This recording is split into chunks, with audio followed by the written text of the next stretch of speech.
Alléluia. Est-ce qu'on peut acclamer Jésus? Asseyez-vous.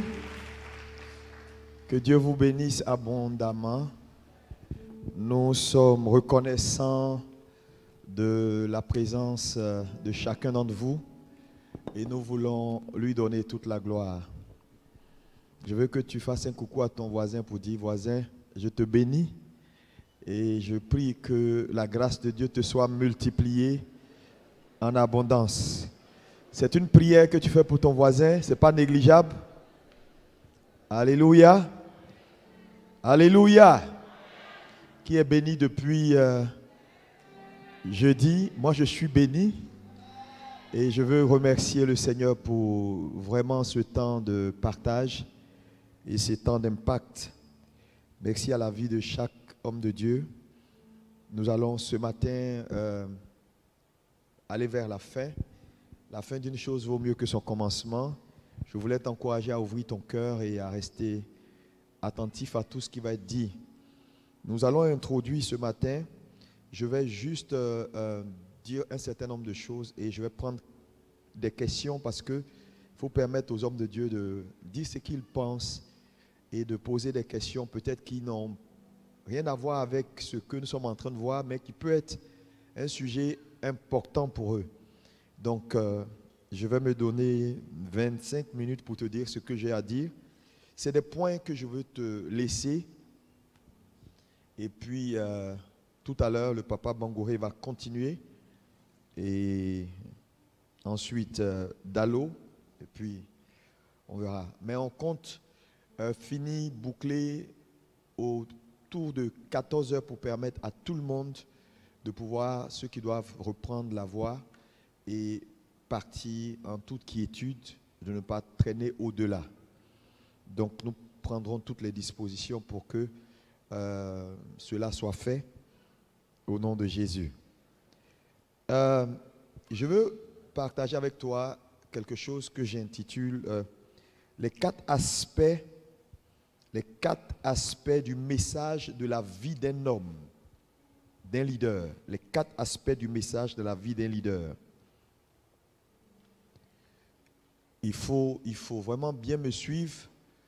Les quatre aspects du message de la vie d'un leader. Alléluia. Quatre aspects du message de la vie d'un leader. C'est plus qu'important ce que je vais partager avec toi parce que nous parlons de leader du futur. Quel type de leader? Et beaucoup de choses ont été dites pendant ces jours-ci, à commencer par l'éthique des finances, les caractéristiques des leaders du futur, le cœur du leader.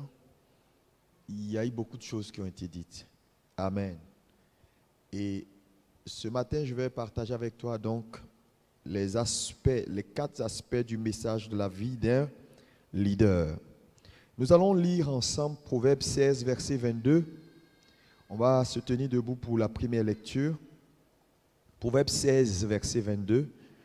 Je vais aller vite, hein. Je vais vous donner les points, je vais faire des commentaires parce que je veux quand même m'entendre prendre au moins 5 questions.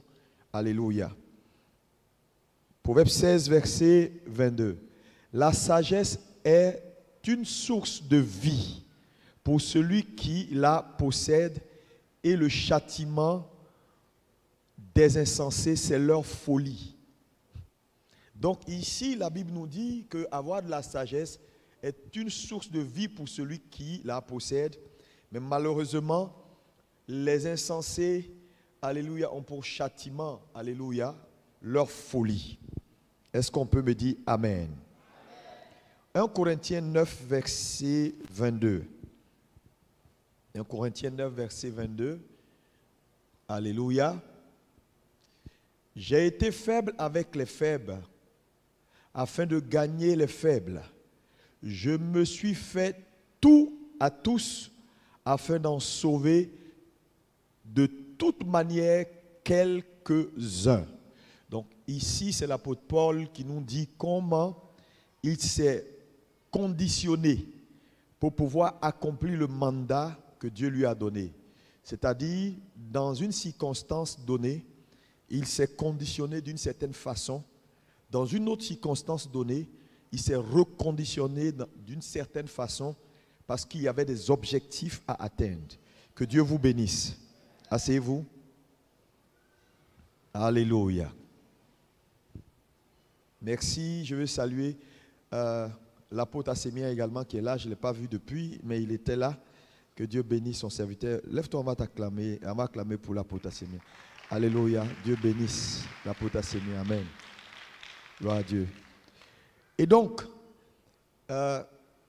chers hommes de Dieu, écoutez-moi. Dans la vie, je dis, aujourd'hui on parle. Au-delà d'un message, je veux partager ma petite expérience avec vous.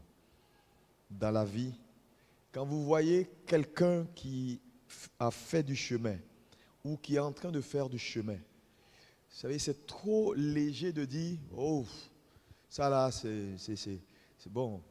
Bon, c'est Dieu, c'est Dieu. Ouais, c'est la grâce de Dieu. J'ai voulu parler de ça, mais il y a tellement de choses qu'on peut dire. Je voulais te parler de la grâce versus le travail. Mais après, Dieu m'a dit non, va sur ça.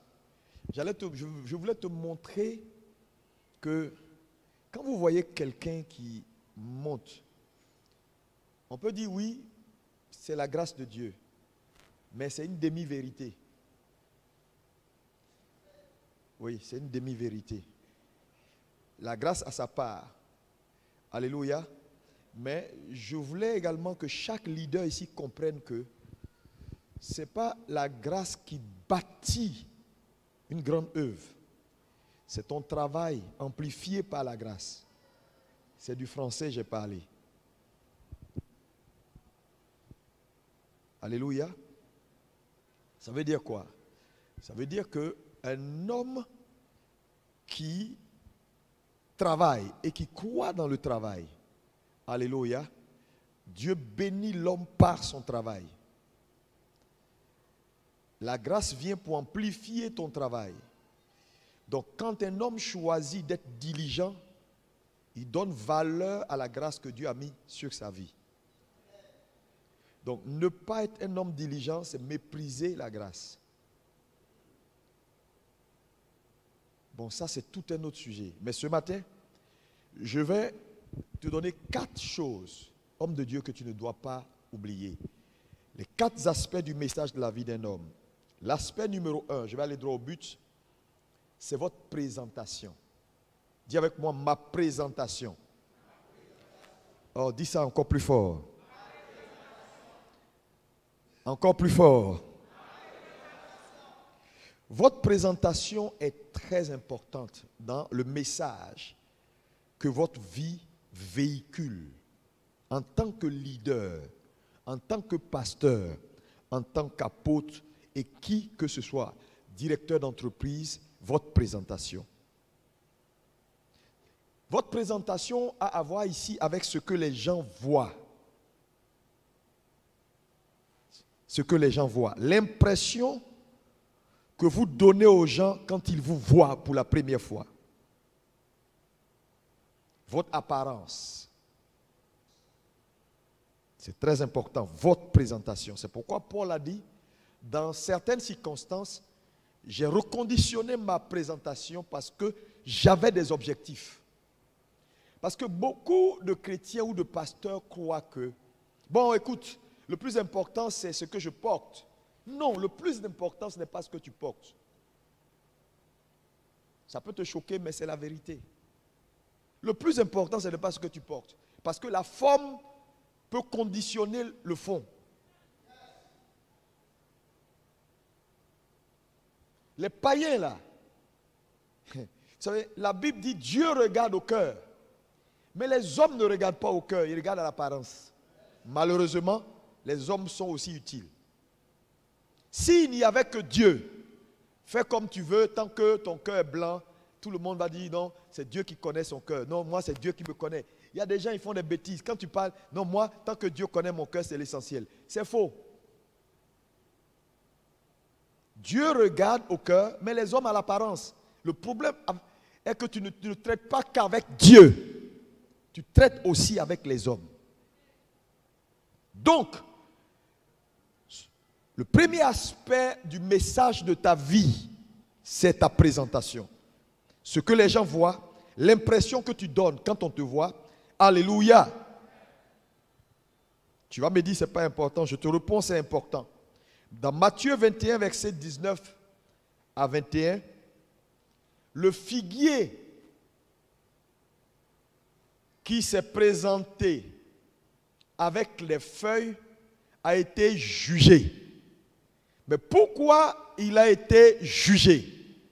Présentation. Il a présenté à Jésus des feuilles de loin. La Bible dit Jésus eut faim, n'est-ce pas? Et il vit de loin un figuier qui avait beaucoup de feuilles. Mais vous savez, ce verset-là, pour bien le comprendre, il faut étudier, il faut aller un peu plus en profondeur en ce qui concerne l'étude de l'environnement d'Israël à cette époque, et puis étudier même le figuier dans sa configuration. Mais je me suis rendu compte en étudiant que les figuiers, et en son temps, à cette période-là, à Jérusalem, en Israël, en temps de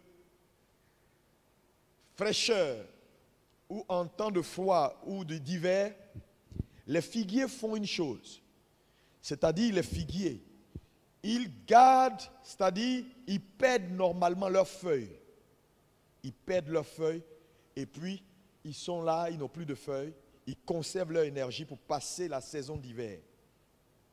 Et quand ils perdent leurs feuilles, ils perdent en même temps leurs fruits. Parce que dans la configuration d'un figuier, le fruit du figuier est toujours attaché à ses feuilles. Quand vous voyez un figuier qui a des feuilles, ça veut dire qu'il a des fruits.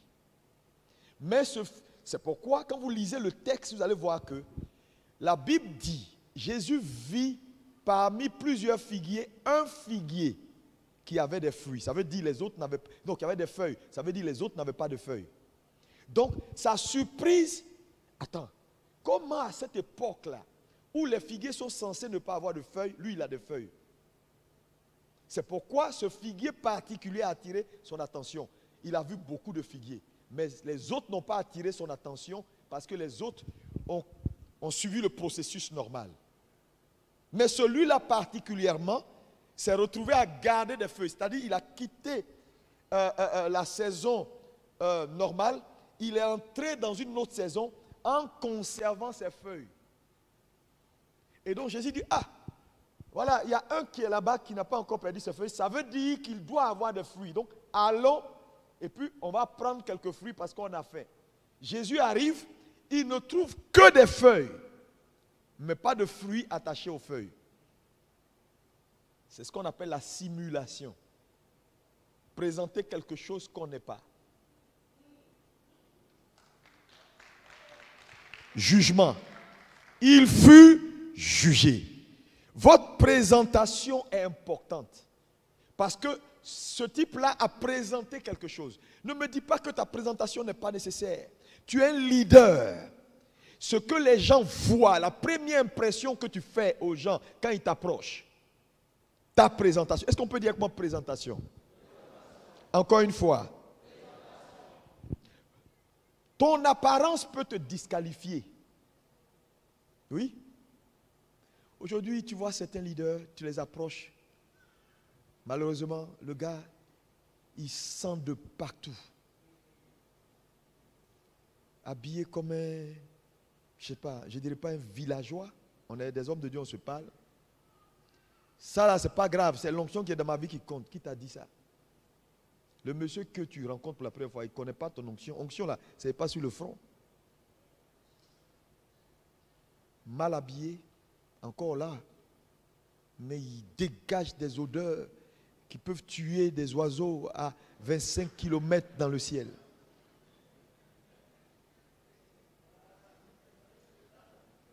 Il dit non, je suis le leader de demain. Leader de quel demain?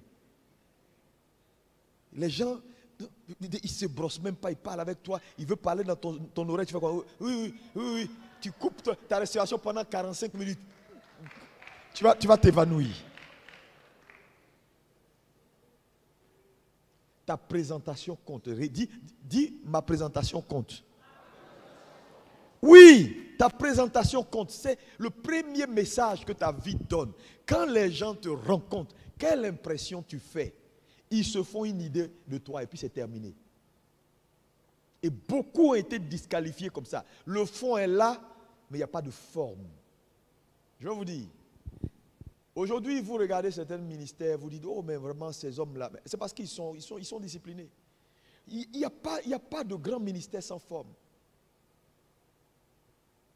Il y a des églises où je suis parti, moi, c'est-à-dire, j'ai perdu l'onction, quoi. C'est-à-dire, le pasteur est là, lui là est là, lui là s'élève, lui là vient, lui là parle à la chair, il dépose un papier, il s'en s'asseoir, lui là est là, il dit Alléluia, il regarde comme ça. Attends, c'est quoi tout ça? L'église n'est pas un marché. Et en temps normal, dans une église sérieuse, quand le leader numéro 1 s'assoit, personne d'autre ne doit venir s'asseoir. Et je vais venir s'asseoir, là. Ils viennent même devant le leader. Hey, ça va? On dit quoi? Et puis ça, parce que c'est la familiarité, c'est l'amusement. Et vous dites, et ça vous croyez que quoi? Il y a des gens qui n'iront jamais s'asseoir dans ce cafouillage-là. Ils disent non, ils sont trop stricts. Pourquoi on ne peut pas faire? Oui, pourquoi? Il faut ordonner tout. Si Dieu, le monde là peut travailler dans l'excellence, et puis on peut voir. Pourquoi l'Église doit faire le contraire? Les gars, si le Dieu que tu as choisi là te dit rien, il nous dit quelque chose. Vous allez à la présidence de la République là, vous allez voir comment c'est.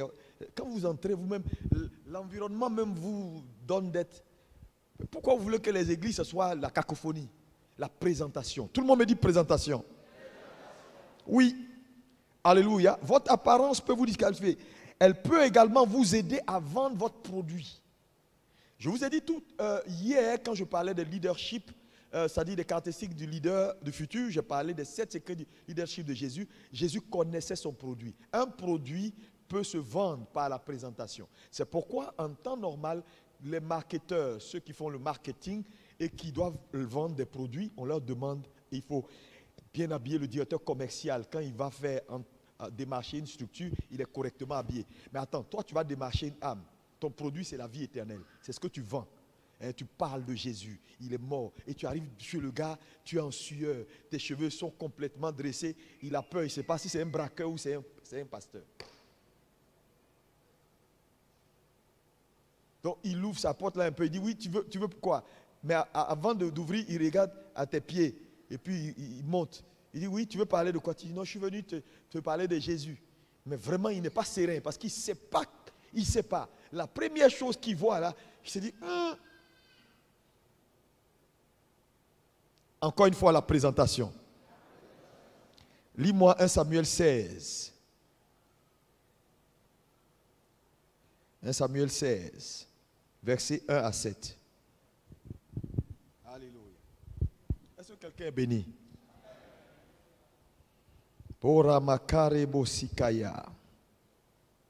Oui, rapidement. 1 Samuel 16, versets 1 à 7.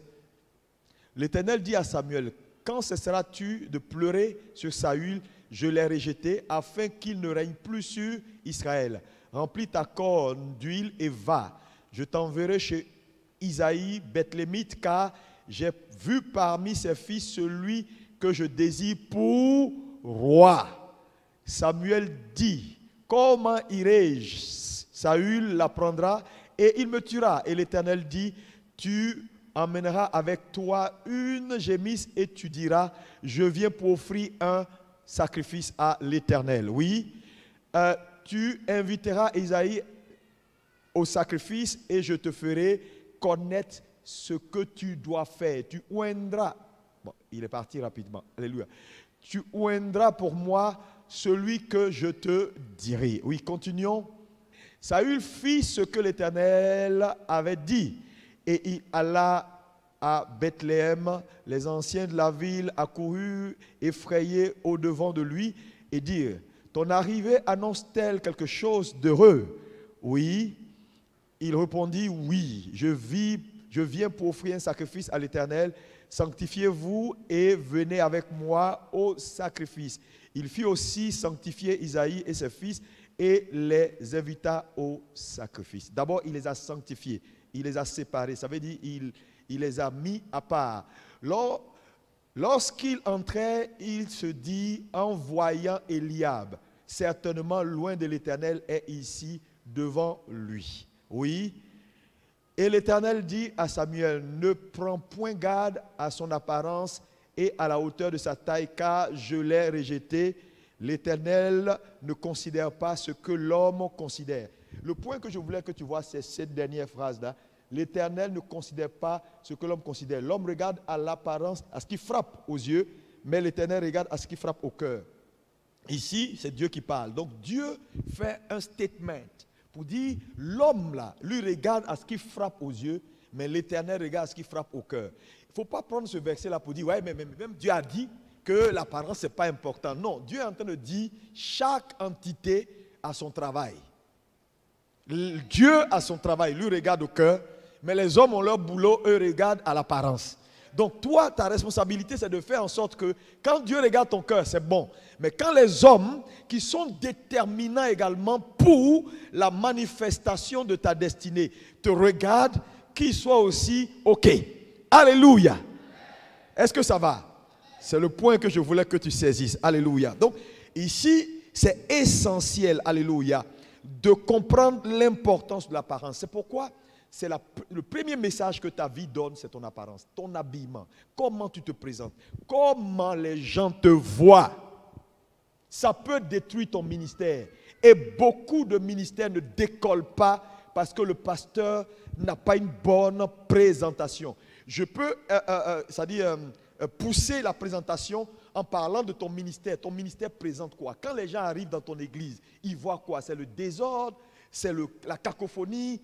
C'est quoi? C'est quoi dans l'église? Quand les gens arrivent dans ton église, c'est quoi? On te dit non, ce n'est pas important. C'est important. Parce que c'est des hommes qui viennent, qui sont chez eux à la maison là. Ils sortent de leur climatisation, ils sortent de leur split, les choses sont bonnes et puis ils viennent dans ton église. Qu'est-ce que ton église représente?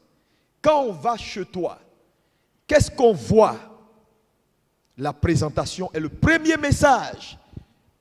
C'est pourquoi tu quittes cette conférence-là. Leader de demain, quand tu arrives, mets de l'ordre dans ton église. Même si c'est une petite boutique, qu'elle soit propre, une église propre, dis-moi Amen. Parce que les gens qui viennent là, tu as la responsabilité de leur bonne santé. Hein? Ne dis pas à faire des mesures barrières. Et puis, il ne faut pas banaliser tout. Tes convictions, tu les gardes. Quand il y a des choses que l'État donne pour dire, voilà la conduite à tenir, tu donnes des instructions à l'Église, voilà ce que l'État dit. L'Église n'est pas une institution de rebelles. On va faire ça, on va faire ça, on va faire ça. Tes convictions, tu les gardes. Tu es anti-vaccin, tu es pour vaccin, ça là, c'est pour toi, garde. Qu'est-ce qui est dit, tu donnes. Parce que dans ton église, il n'y a pas que tes partisans, ou les gens qui sont dans PPACI ou bien dans RDR ou de je ne sais pas dans quoi. Donc, il faut oublier tes convictions, garde-les. On n'a pas besoin de tes convictions. Dis le droit biblique, celui qui est d'accord à suivre, il suit. Dis Amen bien. Amen. Donc, la présentation est importante.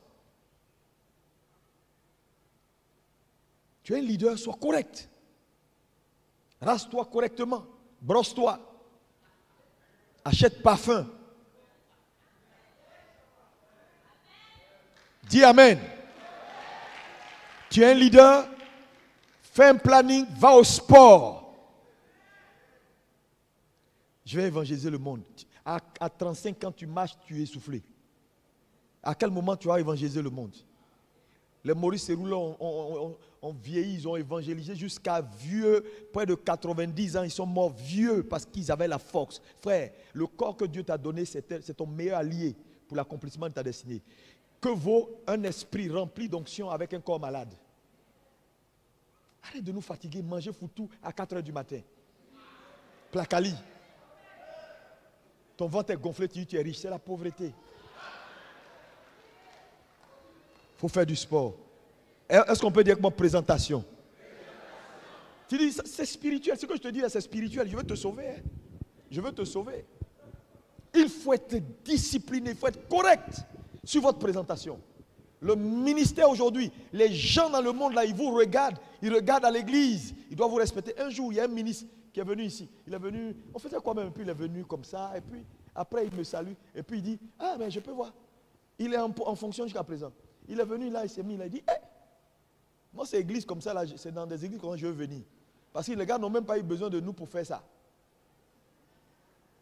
Et puis il dit, oui, je me sens bien, c'est propre. Les gars que vous voyez là, vous voulez les gagner? Jésus dit, allez et faites de toutes les nations des disciples. Je vous ai dit encore, il n'a pas dit comment faire des nations des disciples. C'est toi qui as la responsabilité de réfléchir et faire des nations des disciples. Nettoie ta maison. Sois propre en tant que leader. Ta présentation est importante. Moi, tu viens devant moi, tu libères des odeurs, tu m'embrouilles. Le jour où tu arrives, j'ai dit, bon, écoute, mettez-le là-bas, je vais le trouver. Parce que dès que tu entres dans le bureau, il faut refaire, ouvrir les fenêtres pour que l'air revienne. Bon.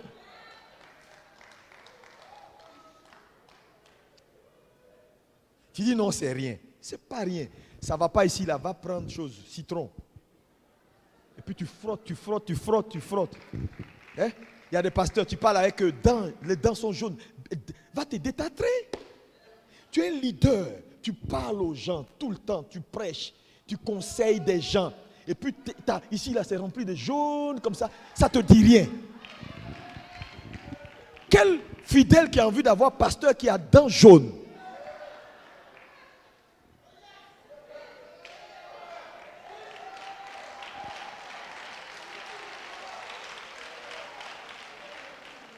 Alléluia.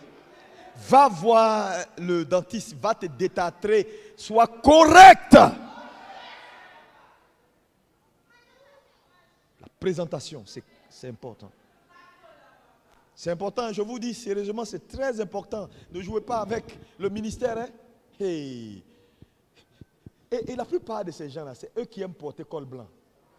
Pour embrouiller tout le monde. Au lieu de se cacher, ils ne veulent pas se cacher. C'est eux qui partout sauf dans les bureaux. Et col blanc. Et col blanc, ce n'est pas conventionnel. Leur col blanc, ils coupent ça à jamais. Donc, ça quitte ici le blanc jusqu'ici. Et puis, cela se promène. Alléluia. Je suis pasteur. Ferme ta bouche. Pardon, c'est mieux de ne rien dire, d'entrer dans des coins ta chemise. On va t'appeler monsieur que de. Bon, je suis pasteur. Je vous dis, ce n'est pas partout. Ce n'est pas partout on entre avec titre. Joseph n'est pas entré à la primature avec le titre de sacrificateur. Il est entré en tant que technocrate. C'est après qu'il a décliné le volet sacrificature. Il y a des endroits, si tu entres avec ton titre de sacrificateur, ça ne passe pas. Est-ce qu'on peut dire présentation? Non. Un policier t'arrête, il ne faut pas commencer à crier, c'est le pasteur. Si c'est un islamiste, il est fâché, il va te dire, oui, c'est maintenant même que je vais te taxer. Calme-toi. Alléluia. Est-ce que quelqu'un est béni? Ton corps est le véhicule de la volonté de Dieu. Et un véhicule que tu n'entretiens pas, il finit par tomber en panne. Et le jour où tu en auras le plus besoin, il va te laisser. Regardez les dernières années, le nombre de pasteurs qu'on a perdus dans le corps de Christ. Tu penses que tu es mieux qu'eux. Les gars, il faut vous entretenir, hein, le chemin est long. Prenez soin de vous. Dis à ton voisin, prends soin de toi. Il y a des pasteurs, il ne faut aucun bilan médical. Attends, tu as quel problème? Chaque année, fais au moins un bilan pour voir tes constantes, pour voir où ça va pas. Maintenant, après, tu vas tomber malade, tout le monde, on ne sait pas si c'est le Seigneur, si c'est le diable. Tu es là, on va te soulever ici, on va te soulever là. Avant-hier, il y a un jeune pasteur là qui est décédé parce qu'il a eu un truc là où on lui a demandé de se soigner. Il dit non, le Saint-Esprit, il allait prier la parole en langue, ça va. Mais c'est quoi toutes ces histoires? Luc était médecin.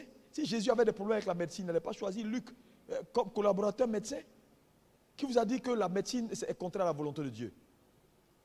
Faites un check-up. Juste, Ce n'est pas une question de manque de foi. Et quand il y a quelque chose qui est un peu... Tu essaies d'équilibrer. Parce que tu ambitionnes aller loin dans la vie. Ce que je te dis, c'est pour te sauver. Moi, mon mentor, le docteur Ben Saoutabil, à l'âge qu'il a là, il faut le voir courir. Quand il court, tu le vois, il est en forme, il est devant tout le monde. Quand tu le vois, il est costaud sa poitrine. Quand il est devant ton coin, il dit, Alex, et puis tu regardes. Tu sens qu'il est en forme. Le gars en forme tombe jamais malade. C'est quel pasteur? Tous les dimanches, on dit non, le pasteur n'a pas pu venir, il a le palu. Il y a trois semaines après, on dit non, son pied est gonflé. À un moment donné, les fidèles même vont douter de toi.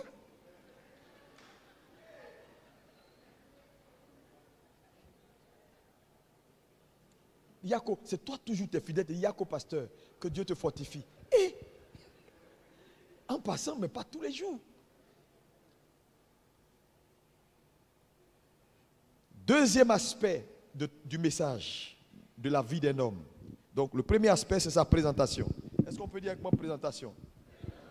Deuxième aspect, ici le deuxième aspect, c'est l'aspect invisible. Dans cet aspect invisible, il y a deux éléments. Le choix des valeurs qui conditionnent ta vie. Le choix des valeurs qui conditionnent ta vie. Que Dieu m'aide parce que là, j'ai un petit souci. Mon iPad est en train de s'éteindre. Donc, je suis en train de récupérer quelques notes là parce que sinon, c'est pas bon. Donc, l'aspect invisible. Est-ce que je peux avoir un chargeur pour le iPad là? Il faut me faire. Trouvez-moi un chargeur. Ah oui, tu as les chargeurs mobiles là? Ok, que Dieu soit loué. Merci, pasteur. Ça va me sauver. Parce que... Oui, attends, je vais le mettre là.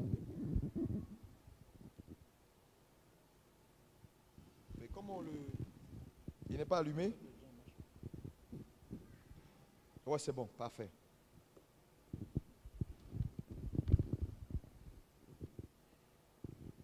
Donc, dans l'aspect invisible, donc ta présentation, premier aspect. Deuxième aspect, c'est l'aspect invisible de ta vie qui est également un message. Et dans cet aspect invisible, il y a le choix des valeurs qui conditionnent ta vie. Numéro 1, ton intégrité. Et les dispositions intérieures de ton cœur.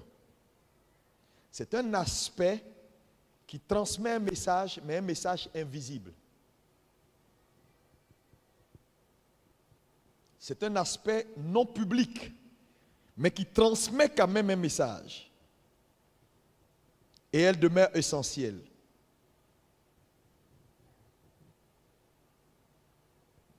Cet aspect-là, je l'appelle l'aspect de la grâce invisible. Ça veut dire quoi? Lorsqu'un homme bâtit en lui des valeurs comme l'intégrité, la droiture de cœur, une vie de sanctification, ce n'est pas quelque chose qui est visible, mais c'est quelque chose qui a un effet qui peut impacter. Je vous dis, moi, quand je rencontre quelqu'un qui est charnel, même s'il ne parle pas, je sais. Parce que c'est spirituellement qu'on juge des choses spirituelles. Je vous dis, un message, je parle du message que la vie d'un homme transmet. Donc, il y a son apparence physique qui est visible, qui est l'élément numéro 1, mais il y a l'aspect invisible qui, si tu veux, soit charnel. Fais des choix de conviction qui ne sont pas bonnes. Même si tu ne parles pas, on saura.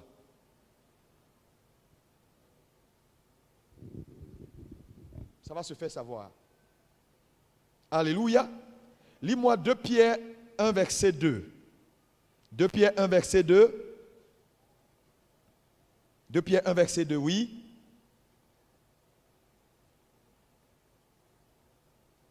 De Pierre 1, verset 2. Que la grâce et la paix vous soient multipliées par la connaissance de Dieu et de Jésus-Christ notre Seigneur. Est-ce qu'on peut dire avec moi, la grâce même multipliée par la connaissance? Donc vous voyez que la grâce a 2 aspects. Il y a la grâce qui vient par la connaissance, la compréhension de la vie Un homme qui étudie, qui comprend la vie, obtient une mesure de grâce. Deuxièmement, il y a l'aspect invisible de la grâce qui est bâti ou que Dieu imprime à la vie d'un homme, mais qui ne vient pas par ses efforts, par la compréhension, par la diligence dans son travail, mais qui vient par ce qu'il bâtit en lui comme valeur. Valeur, un cœur droit, un cœur attaché à la parole de Dieu. Alléluia. Ça, c'est le point fondamental. C'est de ça que le pasteur Mohamed parlait hier. Parce que je veux te dire, Dieu répond au cœur. Il y a des grâces qui vont te manquer. Il y a des personnes qui vont te regarder, qui vont vouloir te faire du bien, mais qui seront comme retenues parce que ton cœur n'est pas droit. Mais en fait, c'est comme quelqu'un qui dit, demain matin, je vais donner 100 000 francs au pasteur Bectin. Et puis, il arrive le lendemain matin, et puis il sent dans son esprit, il veut donner, il n'arrive pas. Pourquoi? Parce que il y a quelque chose qui n'est pas visible, qui n'est pas palpable, qui travaille contre Bertin. Est-ce que vous comprenez? Donc, quand vous voyez un homme qui, à un moment donné, on n'arrive pas à le caser parce qu'on a l'impression qu'il y a une main invisible qui travaille pour lui et qui l'amène jusqu'à un certain niveau et qu'on n'arrive pas à expliquer, ça veut dire que cet homme a bâti en lui un certain nombre de valeurs qui attirent un certain niveau de grâce qui n'est pas habituel. Et donc, c'est un message également que la vie peut transmettre. C'est pourquoi, en tant qu'homme de Dieu et en tant que leader de demain, faites le choix d'être de vrais hommes de Dieu. Non, ça dit, c'est suicidaire d'être double. De ne pas être bien. Moi, je te dis, tu n'aimes pas quelqu'un, il faut lui faire savoir que je préfère qu'on ne soit pas ensemble. Mais ne sois pas avec quelqu'un en ayant un plan B. Je te dis, la grâce va te manquer.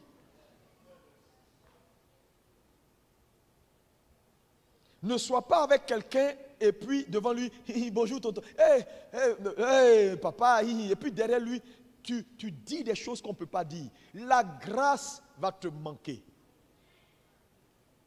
Et ça va se faire voir.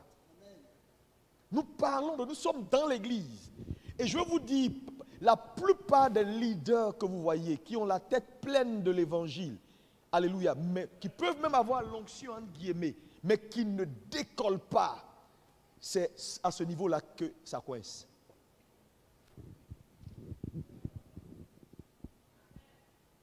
Qu'est-ce que tu bâtis en toi chaque jour? Que Dieu seul voit, que personne ne voit. Quelqu'un me dit Amen. L'honnêteté n'a pas de prix. Soyez des vrais hommes. Soyez bons. Soyez vrais. De toute façon, on vous voit, vous êtes. Je suis chrétien. Je ne suis pas un païen. Ouais. Ça ne veut pas dire que tu ne peux pas commettre des erreurs. Tu peux commettre des erreurs. Mais tu n'es pas devenu l'erreur.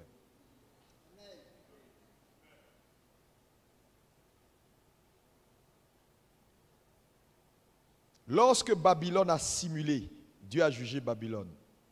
Il dit, Babylone, j'ai quelque chose contre toi, ta simulation. Ton cœur n'est pas droit. Servez Dieu honnêtement. Lis-moi Proverbe 4, verset 23. Proverbe 4, verset 23, oui. Proverbe 4, verset 23. Garde ton cœur plus que toute autre chose, car de lui viennent les sources de la vie. Alléluia. Garde ton cœur plus que toute chose, car le mot source veut dire, car de ton cœur sortent les directions que tes pas vont prendre. Les directions. Donc le cœur en réalité est ce qui imprime la direction dans la vie. Quand tu vois un homme de Dieu aller dans le mur, c'est son cœur réellement qu'il a envoyé dans le mur. C'est pourquoi il faut bâtir en vous de vraies valeurs. Vous allez voir que ce sera un message. Et le message que vos valeurs vont donner, ce ne sera pas un message apparemment visible. On va te voir, tu es simple, tu es habillé, mais quand les gens vont t'approcher, ils vont sentir que tu portes quelque chose d'inhabituel. Ils vont sentir que le type là, c'est un type à suivre. Ils vont sentir que ce type-là, il est différent dans sa génération. Ils vont sentir qu'avec toi, il gagne quelque chose, mais qu'ils n'arrivent pas à expliquer. Alléluia. Ça va au-delà de l'apparence. Vous comprenez? Ils vont sentir que c'est de telles personnes qu'on doit suivre. Parce qu'ils vont voir dans tes mots, dans tes paroles, dans ton comportement, les valeurs que tu as bâties en toi vont être sur ce que tu fais, ce que tu dis et tes agissements. Tu seras un homme respectueux, tu auras de l'éthique, tu seras un homme humble. Donc les gens vont aimer ta présence. Il y a des présences dans lesquelles tu entres, tu ne te sens pas bien. Parce que le gars, il est trop compliqué. Il est bizarre, il a un regard suspect. Ce n'est pas un homme qui a des valeurs. Et il y a des hommes de Dieu, quand tu les rencontres, tu es à l'aise en fait. Tu es à l'aise parce que tu sais que le monsieur là, il ne t'a pas dit, mais quand tu le regardes, tu sens que ce n'est pas un homme compliqué. Ce n'est pas un homme qui est double. Voilà. Il peut même te dire quelque chose que tu n'aimes pas, mais tu te dis, oui, il est comme ça, il a dit, et puis après on passe. Est-ce que vous comprenez un peu le message? Est-ce que c'est compliqué? Ça va, on comprend. Dieu merci. Alléluia. C'est pourquoi ça peut être difficile, mais fais le choix de bâtir en toi, cette année, des valeurs. 10 valeurs. Ne mange pas un pain qui ne t'appartient pas. La Bible dit mange ton propre pain. C'est illégal de manger le pain de quelqu'un. Tu es un homme de Dieu, tu vas retourner dans ton ministère. S'il te plaît, je te demande pardon. Que tes fidèles aient remarqué que tu as changé.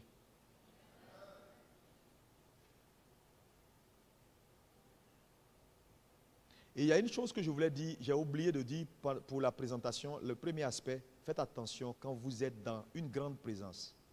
Il y a des pasteurs qui parlent trop.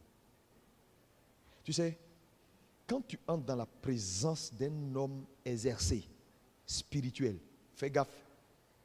Parce que tes 2, 3 premières secondes, il se fait une idée de toi. Quand tu le rencontres, ce que tu commences à dire, il te classe ou il te prend.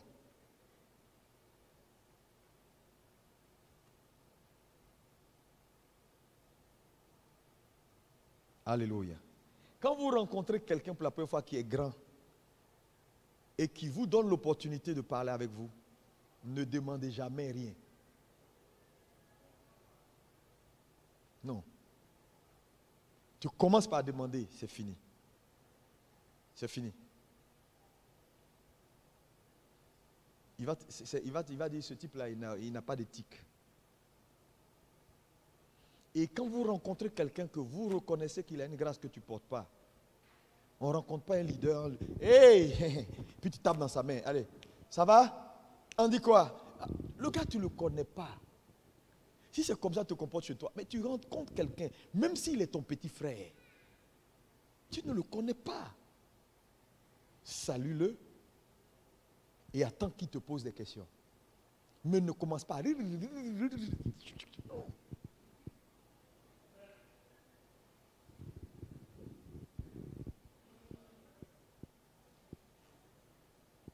Troisième aspect du message de la vie d'un homme. Numéro 1, ta présentation. 2, l'aspect invisible, les valeurs que tu bâtis en toi et qui te donnent d'avoir un aura. 3, deuxième aspect du message de la vie d'un homme, c'est comment articuler et rendre le message que Dieu vous a donné. Comment vous articulez et vous rendez le message que Dieu vous a donné. 2 Timothée 2, versets 15 à 16. Ici, ce que je veux que tu comprennes dans le troisième aspect, c'est que chaque enfant de Dieu a un message que Dieu lui a donné, quel que soit son niveau d'appel, qu'il a pour responsabilité de transmettre.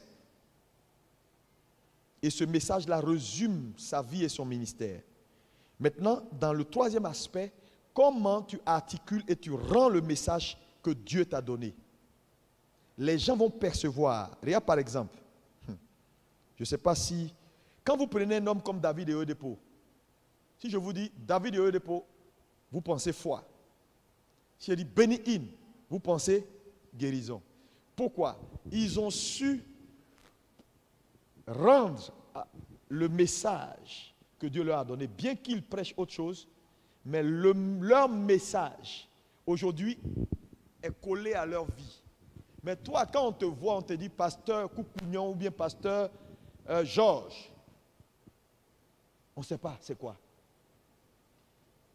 Il n'y a rien.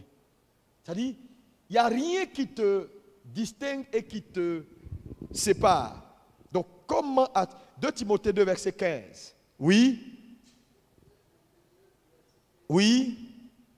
Efforce-toi de te présenter devant Dieu comme un homme éprouvé, un ouvrier qui n'a point à rougir, qui dispense droitement la parole de la vérité. Qui dispense droitement, verset 16, oui. Verset 16. Évite les discours vains et profanes, car ceux qui les tiennent avanceront toujours plus dans l'impiété. Merci. Donc, efforce-toi. Donc, le message, ta présentation ici, la présentation, l'articulation et comment tu rends le message que Dieu t'a donné est important parce que ça va donner un signal. Soit les gens vont pouvoir te cataloguer pour dire, ah, ce leader-là, voilà sa spécificité. Quand tu entres dans son sein, tu ne peux qu'être devenir un homme sage. Otabil, tu ne peux pas rencontrer Otabil si tu n'étais pas un homme intelligent et puis ne pas devenir intelligent ou sage. Il prêche tout, mais le message que Dieu lui a donné reste le pilier de tout ce qu'il fait dans sa vie. Chaque dis avec moi, j'ai un message. Le problème, c'est que tu ne sais pas quel est le message que Dieu t'a donné. Parce que vous savez, on ne court pas les mêmes courses. Chaque homme de Dieu, nombreux ou divers, nous sommes, chacun a un message que Dieu lui a donné, dont il a le mandat d'imprimer, de rendre à sa génération. Comment tu rends ce message? Alléluia. Quand on parle de Réna Bonquet, tout le monde voit campagne d'évangélisation.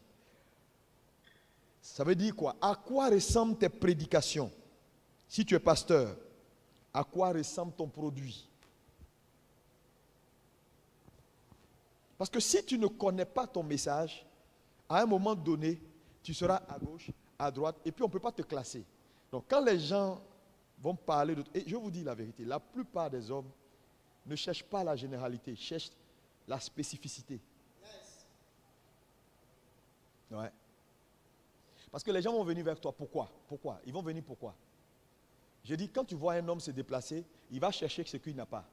C'est la loi de l'offre et de la demande. Même dans le ministère. Les gens prennent ce qu'ils n'ont pas. Ils viennent chez toi parce qu'il y a des choses qu'il n'a pas. Donc il y a une grâce qui remarque, il y a un aura, il y a quelque chose qui... Donc quand les gens viennent, quel est ton message? Aujourd'hui tu ressembles à T.D. Jakes, demain tu ressembles à Deboye, demain tu ressembles à, je sais pas, à Pasteur X. Parce que tu es tout le temps en train de regarder ici, sans regarder à Dieu pour que Dieu te qualifie dans ta spécificité. C'est ta spécificité qui va faire ta différence. Les gens achètent ce qui est différent. Tu ne vas jamais voir un homme acheter ce qu'il a. Attends, est-ce que si tu as de l'huile à la maison en abondance, quand tu vas au supermarché, tu t'as encore acheté l'huile? Non, on va pour acheter ce qui manque. Et c'est pourquoi la Bible nous demande de nous enrichir les uns les autres. Mais le problème c'est quoi? Je prends quoi avec toi? Je reçois quoi? Si toi-même tu ne sais même pas dans quoi tu es, tu sais Dieu, oh je sais Dieu, oh alléluia, je suis prophète. Tu es prophète, si 2 ans tu prophétises une fois, mais c'est le titre là que tu veux parce que tu veux avoir une renommée. Parce que prophète ça fait un peu sérieux, tu vois non, ça fait un peu mystérieux. On dit ah c'est le prophète qui est entré. Donc tu fais tes yeux comme ça, comme si tu es en train de voir quelque chose, alors que tu ne vois rien. Alléluia. Alléluia. Quel est ton message? Tantôt tu es pasteur, tantôt tu es prophète. Bon, je ne sais pas dans quoi tu es. Même ton titre, on ne sait pas où te classer. Tu es apôtre, tu es évangéliste, tu es quoi? Bon, tu dis je sais Dieu. Ok, gloire à Dieu. Alléluia. Comment ton message c'est quoi? Parce que ton message également te présente. Te présente. Regardez tous ces grands leaders qui sont devenus des modèles, des icônes aujourd'hui dans leur génération. Non, non, non, tu peux les cataloguer. Il n'y a pas généraliste dedans. Ils peuvent tout faire, mais ils ont, on peut dire, ah, quand tu Bishop T.D. Jakes, ah, quand tu prends Joel Osteen, on te dit, Joel Osteen, c'est un motivateur, mais un puissant motivateur. Il est resté focus sur son message. Joel Osteen peut te prêcher 25 minutes, mais aujourd'hui, il a l'une des plus grandes églises aux États-Unis. Je suis allé à son église, j'ai dit, frère, il y a église et puis il y a église. J'ai dit, quand on s'est assis comme ça, on dit, boum, la musique, les sons est sorti des chaises et tout, j'ai failli fuir. Le groupe musical sort de terre. Ça dit, on est là comme ça, tu vois rien, et puis tu attends, boum, et puis le groupe musical sort. Et puis tu attends, fou. C'est-à-dire que tu vois église, tu vois les caméras, son école de dimanche, les gens viennent du monde. C'est-à-dire les païens viennent mettre leurs enfants là-bas parce que les meilleurs professeurs de la ville, c'est eux qui enseignent dans son école de dimanche. Donc, comme quand les gens veulent donner à leurs enfants de l'éducation, les païens, ils envoient leurs enfants là-bas parce que là-bas, on va les corriger. Et ça a fait que beaucoup de parents se sont convertis à force d'envoyer leurs enfants.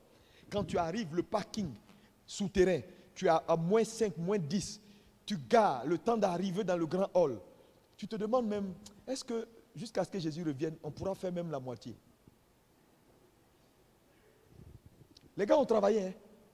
Je suis allé chez Bishop T.D. Jakes à Dallas.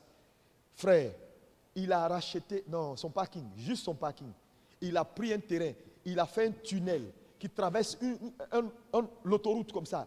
Et on m'a dit à combien de millions de dollars T.D. Jakes a bâti ça. Parce que l'espace où l'église est là, ce n'est pas possible même de garer. Tellement les voitures, quand les voitures arrivent là, tu les vois à perte de vue. Parce qu'il est à Dallas Forward. Donc il est, c'est-à-dire dans une petite ville à côté de Dallas. Voilà des hommes qui ont une tête comme toi. Dieu ne les aime pas plus que toi. Mais ce que je suis en train de te dire là, ils ont compris ça. Ils ont travaillé sur chaque aspect et ça les a distingués dans leur génération. Quel est ton message? Demande à ton voisin, quel est ton message? Dieu t'a appelé à faire quoi? Quatrième élément, et puis je vais prendre quelques questions. J'ai dit je vais être bref parce que je vais prendre quelques questions. Alléluia. Quatrième aspect du message de la vie d'un homme. Quel est le véhicule de ton message? D'abord, quel est ton message? Troisième aspect. Et quel est le véhicule de ton message? La présentation de ton ministère. En termes de médias, réseaux sociaux. Avec quoi tu canalises et envoies ton message? Je veux te dire, tu peux avoir un message. Mais si tu ne sais pas identifier les canaux appropriés, ton message va rester avec toi dans ton village, dans ta commune et dans ta maison. Alors qu'un message n'est pas destiné à rester dans ta maison. Il y a combien de gens ici là? Tu es très bon. Ton problème, c'est que tu n'as pas de bonnes expositions. Tu n'as aucune exposition. Donc les gens ne te connaissent pas. Donc ceux qui ont l'exposition, les expositions là, il y a des pasteurs ici, quand ils commencent quelque chose, tout le monde entier sait qu'il est en train de faire quelque chose. Pourquoi? Parce qu'il a su bâtir un réseau, un canal pour transmettre efficacement son message. Donc il est en train de faire son boulot. Donc les gens à Paris, à New York, un jour je suis arrivé à Genève. J'étais allé pour une conférence. Quand je suis descendu, j'ai pris le TGV de Paris, je suis arrivé à Genève. Quand on est sorti comme ça là, à l'aéroport, les militaires étaient, les policiers étaient là. Il y a une dame qui a couru, elle est venue sauter sur moi, elle s'est mise à genoux. Pasteur Mazou, mais c'est toi, c'est pas toi, c'est toi. Prie pour moi. Dans la gare, là, elle s'est mise à genoux. Tous les blancs là me regardaient comme un gourou qui est arrivé de l'Afrique. J'ai dit, tu vas me... Donc j'ai prié pour elle rapidement. J'ai dit, bon, lève-toi. Ici, là, c'est là. Et elle me dit, mais qu'est-ce qui se passe? Elle dit, non, je suis tellement content de te voir. Tu ne peux pas passer. Je ne peux pas me promener à Paris une seule seconde. Souvent, quand je vais en vacances, les enfants disent, mais papa, pourquoi tout le monde t'arrête pour prendre photo? J'ai dit non. Dieu bénit les gens au travers de ce qu'on fait. Donc, naturellement, quand ils te voient, ils veulent prendre une photo, la reconnaissance. Vous comprenez? Donc, à un moment donné, Dieu va te faire don aux nations. Mais tu as la responsabilité d'identifier comment transmettre ton message avec efficacité. C'est pourquoi, si tu es là, tu es pasteur, le conditionnement de ton message. Il y a des églises, Tu n'as pas de direct. Vos directs, c'est nul. Il n'y a aucun service de communication sérieux. Comment tu vas t'en sortir, mon frère? Dis-moi, tu vas faire comment? Aujourd'hui, là, le monde est tellement globalisé que les gens se lèvent, ils ont balais écrans comme ça en face de leur lit. Ils ne veulent pas aller à l'église. Ils entrent dans une chaîne là. Il y a 10 000 prédicateurs. TDJ, c'est dedans. Toi, tu es dedans. Mon ami, s'il y a un choix à faire, il ne va pas te choisir. Parce que pour toi, là, tu parles jusqu'à un moment et tu te bloques. Et puis Internet fait...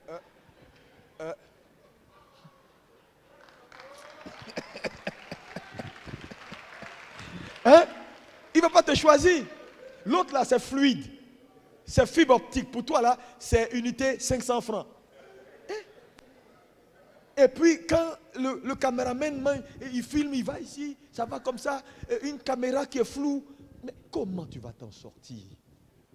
Tu vas dire, oui, ça c'est Chanel. Le pasteur Bongouré l'a dit. Il dit, le leader de demain, si tu ne maîtrises pas ces choses-là, tu ne t'en sortiras pas, mon frère. Tu ne vas pas t'en sortir. Les hommes d'aujourd'hui, là, le monde là, a changé. Le monde a changé. Avec la Covid, est-ce que vous savez qu'il y a beaucoup plus de gens aujourd'hui sur Internet qu'en présentiel dans les églises? Là où je te parle, là, le monde qui nous suit, à part ici, là, ils sont 2-3 fois plus que vous. Du Canada, partout, j'ai dit dans le monde entier, toute la francophonie est connectée sur Abidjan, là où je vous parle. Je reçois des messages de tous les pays, Haïti, île Maurice. J'ai dit, il n'y a pas quelque part, tu vas dire un pays, on va vous faire les statistiques. S'ils sont prêts, ils vont peut-être vous mettre les statistiques, par exemple d'hier soir. Dubaï, Arabie Saoudite, Qatar, partout on est suivi. Des gens m'appellent, je suis ambassadeur de temps, je suis dans tel pays, voilà, je t'ai suivi, ma femme, elle aime. Mais frères et sœurs, comment ton message, tu envoies où? Si tu n'es pas conditionné, achète une bonne caméra. Même si ça ne coûte pas cher, prends une caméra. Forme un jeune homme, mets le monsieur, et que les gens voient ce que tu fais. Que les gens voient. Je vous dis, on voit. Nous, là, on voit. Quand tu postes quelque chose, tu penses qu'on ne voit pas. On voit. Même si on ne commente pas, on voit. On voit. Tu fais des posters bien. Il ne faut pas faire des posters et puis tu es là. C'est bizarre. Non, fais des posters. Si quelqu'un veut prendre ta photo pour aller faire un programme, il y a des photos conventionnelles, officielles. Il ne faut pas laisser quelqu'un aller prendre ta photo où ta bouche était quoi. Non, faut le dire non. Parce que c'est ton image. Ton service de communication doit être rigoureux. Homme de Dieu, tu as la grâce d'entendre ces choses. Moi, si j'avais entendu ça avant, je serais plus loin que ça. On a appris, on s'est battu jusqu'à qu'on est arrivé là où on est là. Notre responsabilité, c'est que là où on a souffert, toi tu ne souffres pas. Tu ne souffres pas et que rapidement tu gagnes du terrain, tu gagnes du temps. Organisez-vous, quel que soit le pays, là où vous êtes. Je vous dis, est-ce que vous savez que le pasteur Marcelo me disait avant-hier, il dit, Bishop, quand il est arrivé hier, il dit, ton compte YouTube là, il dit, tu sais que YouTube me paye tous les mois. J'ai dit, mais comment YouTube te paye? Il dit, non, tu sais, tous nos messages qu'on met sur YouTube là, à un moment donné, quand tu as fait ça, YouTube te paye tous les mois en tant que pasteur. J'ai dit, ah bon? Il dit, oui, Bishop, fais comme ça. J'ai dit, ah, merci, je vais faire. Mais lui, il dit que je viens de recevoir mon premier chèque il n'y a pas longtemps de YouTube.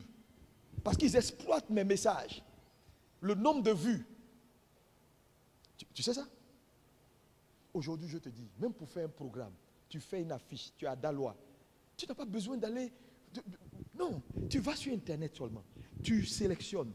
Si tu as une carte, il faut avoir une carte de crédit. Tu mets le compte de la carte de crédit et puis tu sélectionnes tous les habitants de ton quartier ou de Dalois et tu boostes ta communication. Tous ceux qui vivent à Dalois dans ton quartier qui ont Facebook verront ton programme. Combien de pasteurs qui savent ça? Tu vas courir ici, prends un fiche. Alléluia, alléluia. Tu vas te fatiguer. Le monde a changé. Les gens sont sur Internet. Il n'y a pas quelqu'un qui ne regarde pas son portable au moins une fois par jour. Même la télé, qui regarde Béni TV? Moi, ça fait des années, je ne sais même pas qu'est-ce qu'on fait dans cette télé-là. Parce qu'aujourd'hui, la télé est rentrée dans les portables. Les gens ne sont plus sur leur portable. Attends, qui regarde télévision matin, midi, soir? Il n'y en a pas beaucoup.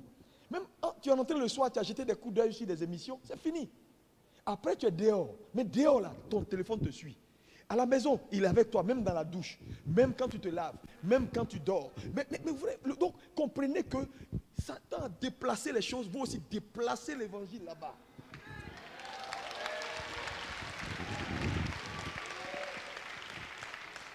Au lieu d'aller faire des palabres sur Internet, là, envoyez des messages quotidiens. Faites des émissions. Et puis, vous avez un public qui va commencer à se fidéliser à vous. Votre message aura un sens. Les gens vont commencer à voir votre message et vous conditionner de telle sorte que ce message puisse aller. D'ici quelques années, quelqu'un va t'appeler pour te dire j'ai vu un de tes trucs là, est-ce que je peux t'inviter? C'est tout. Je peux t'inviter. Hier, le pasteur Bangori parlait du pasteur. On dit, ah non, il a une grâce. Mais cette grâce, il y a combien de gens qui connaissent ça? Personne. S'il a un compte YouTube où il a des vidéos bien sérieuses. Aujourd'hui, quand tu parles de quelqu'un, les gens ils vont checker. On dit, ah, le tel pasteur là, il n'est pas mal. Hein. Il s'appelle Yao Jacques. Les gens ne vont rien te dire, mais ils vont aller tout de suite, ils vont Google ton nom, Yao Jacques. Pour regarder, Yao Jacques c'est quoi? 0.